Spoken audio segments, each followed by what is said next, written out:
Merhabalar. Bugün arkamdaki resimle karşınızdayım. Şimdi size sorsam, bu resmin adı ne ve bu resmi hangi ressam yaptı? Muhtemelen çok önemli bir kısmınızdan alacağım yanıt resmin adının mutluluğun resmi olduğu ve ressamının da Abidin Dino olduğu şeklinde olacak. Yakın bir zamana kadar ben de böyle olduğunu düşünüyordum. Çünkü ulaştığım kaynak, sonuçta bir sanat tarihçisi değilim. Ulaştığım kaynak internet üzerinden, özellikle de puzzle yapmayı sevdiğim için bir puzzle olarak gerçekleştiğim bu resmin adının mutluluğun resmi olduğunu belirtiyordu. Mutluluğun resmi diye arama yaptığınızda da karşınıza Abidin Dino çıkıyordu. Halbuki resmin asıl ressamı Diane Dangle adında bir sanatçı ve resmin orijinal adı da Home Sweet Home. Ama bunun bir önemi yok. Bizim için önemli olan konu bugün mutluluk. Mutluluğun resmi nereden geliyor? Nazım Hikmet bir şiirinde diyor ki, mutluluğun resmini yapabilir misin Abidin?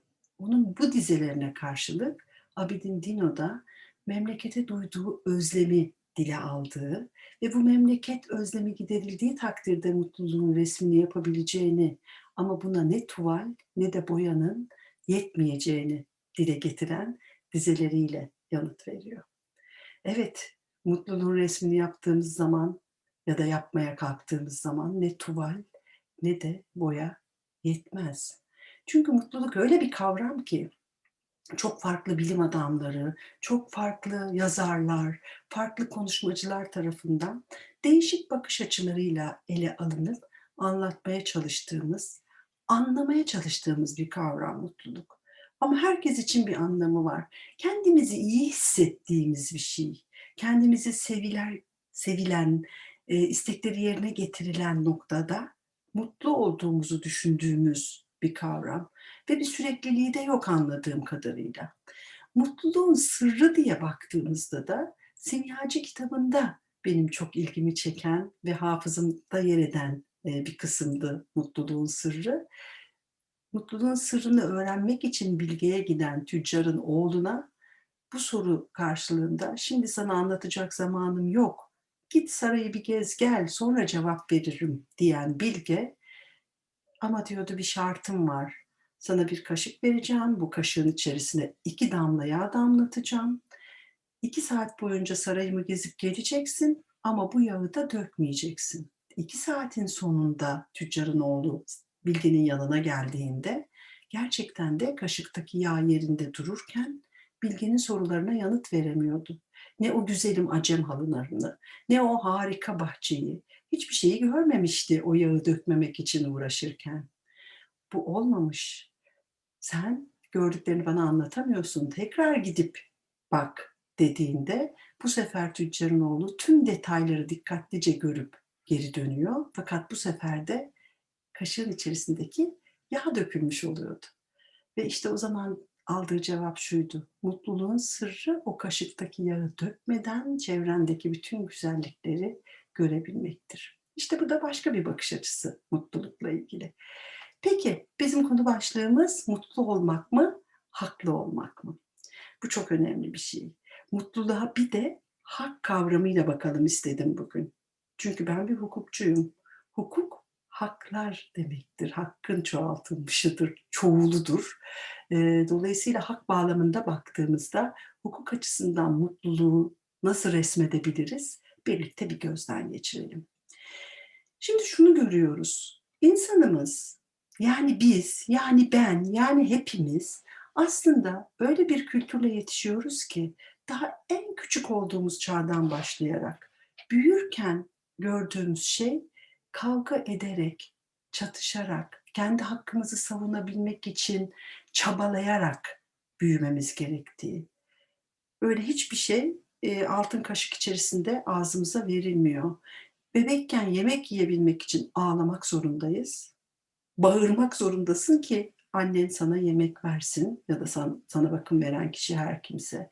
Her aşamada sesimizi çıkarmazsak karşılığını alamadığımızı deneyimleyerek büyüdüğümüz için olsa gerek ki ve bir de birbirimizle temas ihtiyacımızı giderebilmenin bir yolu olarak da çoğu zaman kavgayı ya da çatışmayı, tartışmayı seçtiğimizi düşündüğümüzde, ilerleyen zaman içerisinde gerek kişiler arası ilişkilerimizde, gerek iş ilişkimizde, iş yerindeki arkadaşlarımızla ya da, eee, işte, eğer bir çalışansak patronumuzla, patronsak çalışanımızla, yani işçi işveren ya da kiracı kiralayan ya da ticari şirketler arasındaki konularda ister istemez zaman zaman çatışmalar yaşıyoruz ve bu çatışmaları çözebilmek için de adalete başvuruyoruz.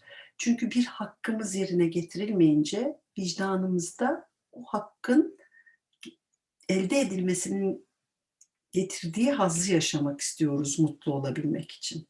Zannediyoruz ki hakkımıza kavuşursak mutlu da olacağız. Ama hiç öyle olmuyor. Benim meslekteki gözlemlerim ne yazık ki bunun böyle olmadığını gösterdi bana. İnsanlar çoğu zaman haklı olabilmek adına mutlu olmaktan feragat ediyorlar ve böyle yaptıklarının farkında değiller pek çoğu, biliyor musunuz? Haklı olunca mutlu, haklılıkları tescil edilince mutlu olacaklarını düşünüyorlar. Ama gelin birlikte bir gözden geçirelim. Ne oluyor hakkına kavuşabilmek için insanlar, davayla uğraştıklarında? Çünkü adalete erişim dediğimiz bir olgu var. Bu anayasal bir hak. Hepimiz kendi haklarımıza kavuşabilmek için dava açma yetkinliğine ve hakkına sahibiz. Demokratik bir ülkede yaşadığımız için ülkemiz adına söylüyorum bunu. Dava açma hakkımız cebimizde duruyor, o zaten var. Adalete erişim yollarında en güvenli, devlet güvencesinde yaşadığımız bir yol, dava açmak. Bir dava açarken neler oluyor? Başınızdan hiç dava geçti mi bilmiyorum ama bir dava açacağınızda bir dava dilekçeniz olması lazım. Bu dilekçeyi ya siz yazacaksınız ki çoğu zaman kendi başınıza yazdığınız bir dilekçeyle istediğiniz sonucu elde etmek birazcık daha zorlar, kişileri ya da avukatlardan destek alacaksınız. Bir şekilde dilekçeniz yazıldı ve mahkemeye verildi. Mahkemeye verirken harç yatırmanız gerekiyor. Yargılama giderlerini yatırmanız gerekiyor. Yani bugün en basit maktu harç dediğimiz nispi harcı olmayan en basit davalarda bile, hele ki mesela gideri çok az olan davalardan biri boşanma davalarıdır. En az 500 lira masraf yapmanız lazım ilk etapta bir davayı açabilmek için. Sırf mahkemeye yatırılması gereken rakamdan bahsediyorum. Hele işçi işveren davası diyelim, yapılabilecek bilirkişi incelemesi ve benzeri konular nedeniyle biraz daha fazla gider yatırdığınız için belki öyle bir davada 1.000 lira, 1.500 liraya varan giderlerle davayı açabileceksiniz. Cebinizden bir para çıktı. Sizi mutlu eder mi cep? Yani hem hakkınızı alamamışsınız, hakkınızı alabilmek için dava açmak zorundasınız ve cebinizden bir para çıkıyor. Avukatla çalışıyorsanız ayrıca avukatın ücretini de üstlenmek durumundasınız. Tüm bunları yaptınız. Dava açıldı. Aylar süren bir dilekçelerin teatisi dediğimiz, dilekçe gitti geldi aşaması var davalarda. Hadi onu bekledik. Zaman geçti. Zamanın içerisinde ne cevap verdi? Dilekçem gitti mi? Ne deliller sunmalıyım? Şahidim kim olmalı? Şahitlerinizi aradınız. Kimi şahitlik yaparım dedi, kimi yapmam dedi. Ticari bir ilişkiyse şahite gerek yoksa o zaman resmi belgelerinizi sunmanız gerekiyor. Defterleriniz üzerinde inceleme yapılması gerekiyor gibi bir sürü detay var bir davanın, bir yargılamanın, hakkıyla sonuçlandırılabilmesi için ve bir de oldukça uzun zaman alan bir süreç. Her duruşma gününde duruşmam oldu mu, olmadı mı, hakim var mı, yok mu, bilirkişi raporu geldi mi, gelmedi mi, şahitlerim şunu mu dedi, bunu mu dedi. O kadar çok şeyle uğraşmak zorunda kalıyorsunuz ki bir dava içerisinde.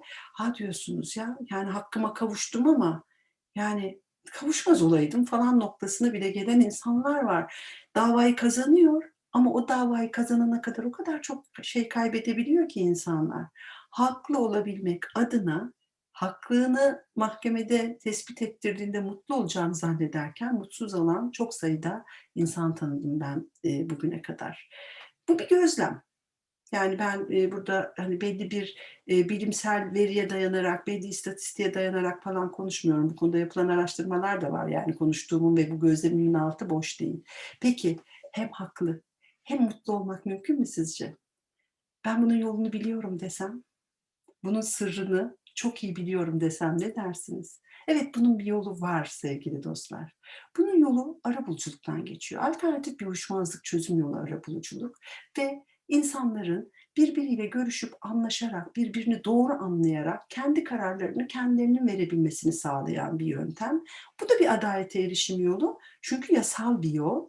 Arabulucular Adalet Bakanlığı'nın listesine kayıtlı belli yetkinliği olan hukukçulardan oluşuyor bu Adalet Bakanlığı'ndaki liste ve bu hukukçular arasından seçtiğiniz arabulucu vasıtasıyla yapacağınız görüşmelerde arabulucu sizin ilginizi, ihtiyacınızı, menfaatinizi ortaya çıkarıyor.